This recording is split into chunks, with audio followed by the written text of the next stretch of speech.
What would a child born in the Stone Age grow up like? Have you ever wondered what life would be like for a baby born 30,000 years ago, before schools, smartphones, comic books, or birthday cakes?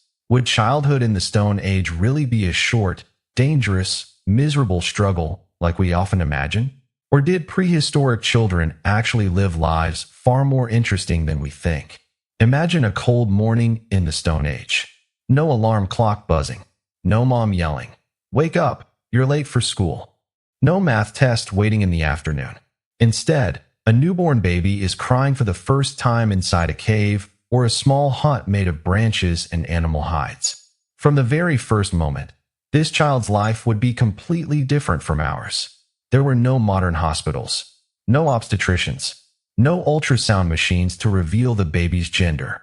Everything depended on the experience of older women in the tribe. Childbirth was a real challenge, and even a small complication could put both mother and child in danger. But if they survived that stage, the baby would receive the one thing every child in human history has needed most: care. Many people imagine prehistoric humans as harsh and emotionless. In reality, archaeologists have found evidence showing that injured or disabled individuals often lived for many years because their communities took care of them. That suggests family love is not a modern invention. It has existed for a very long time. In the early years, the child's life was almost always closely tied to the mother. There were no electric cribs, no baby strollers, no lullaby machines. Instead, babies were carried on their mothers' backs or chests while they gathered berries, dug roots, or traveled with the tribe. Basically, Stone Age babies were VIP passengers, carried everywhere for free. The biggest difference was that children back then were rarely alone. Today, many kids spend hours staring at phone screens or sitting in their own rooms. But in the Stone Age, the entire tribe was almost like one big family. A child was surrounded by grandparents, aunts, uncles, cousins, and other children all day long. If one adult was busy, someone else would always step in to watch the child. In other words, community babysitting existed tens of thousands of years before anyone invented scheduling apps. Around the age of 3 or 4, children began entering the stage of exploring the world. And this is where prehistoric childhood becomes fascinating. There were no playgrounds, because the whole world was the playground. Forests, streams, rocks, insects, and small animals all became natural toys. A branch could become a sword. A stone could become treasure. A log could turn into an imaginary boat. Sound familiar? Modern psychologists believe children in every era share the same creative instincts. The only difference is that today's toys are manufactured in factories, while ancient toys were found everywhere in nature. Of course, Stone Age childhood was not always fun. A modern child might fear final exams. A prehistoric child might fear an actual wolf.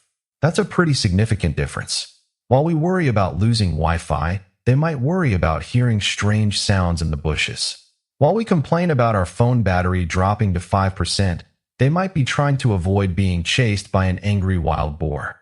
Clearly, the stress levels were not exactly the same.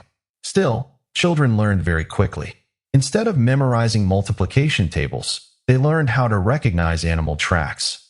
Instead of studying chemistry formulas, they learned which berries were safe to eat and which ones could leave you sick all day. Instead of learning geography from maps, they memorized every path in their environment. Every skill was directly connected to survival. It was an education without classrooms, but an incredibly practical one. By the age of 6 or 7, children began taking part more actively in daily work. Boys often followed the men to learn hunting. Girls often learned gathering, food preparation, or caring for younger children. Of course, these were not absolute rules. Researchers believe many hunter-gatherer societies were more flexible than we once assumed. What mattered most was that children learned through observation. No one stood in front of a class saying, "Today we'll study chapter 1.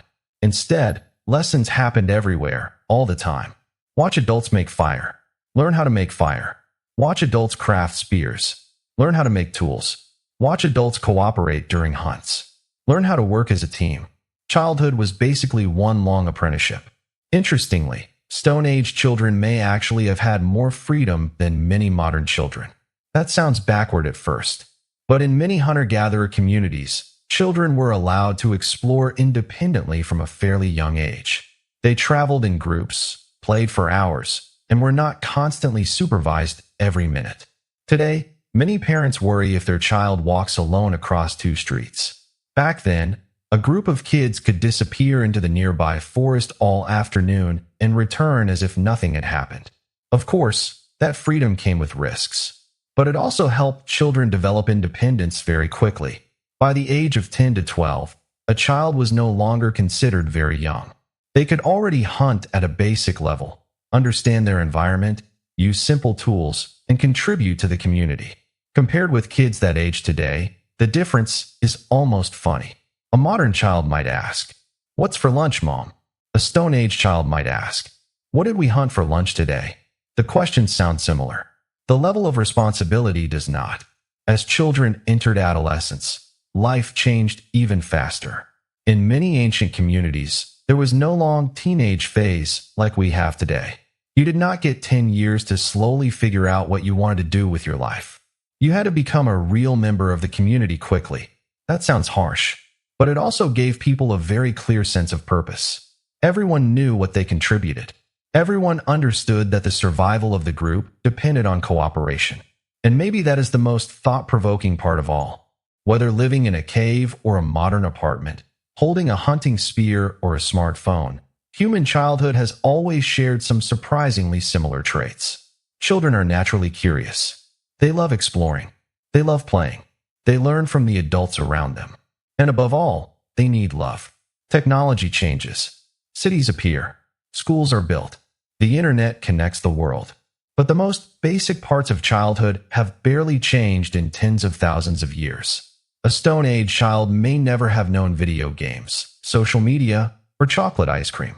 But when laughing with friends, exploring the world, and seeking safety in family, they were probably not so different from us after all. And that leads to an interesting question.